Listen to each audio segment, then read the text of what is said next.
Bapaknya gokil, detik-detik pengendara motor menghindari truk terbalik. Detik-detik truk pembawa makanan terguling karena tak kuat menanjak jalanan Kolonel Sugiharto, Kota Semarang, Jawa Tengah viral di media sosial.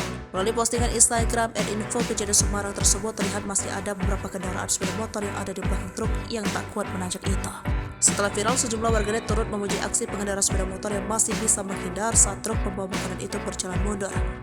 Kanit Lantas Polsek Gunung Pati, Semarang itu Fajar mengatakan, truk tersebut dari arah Muradi menuju Pasar Gunung Pati, Semarang. Dia menjelaskan truk tersebut terbalik karena tak kuat menanjak hingga akhirnya berjalan mundur dan menabrak tiang lampu yang ada di belakangnya. Dalam kejadian tersebut tidak ada korban jiwa. Sopir truk tersebut juga tidak mengalami luka serius. Karena ada tumpuan solar dari truk tersebut, satu mobil pemadam kebakaran dikerahkan karena bisa membahayakan pengendara sepeda motor.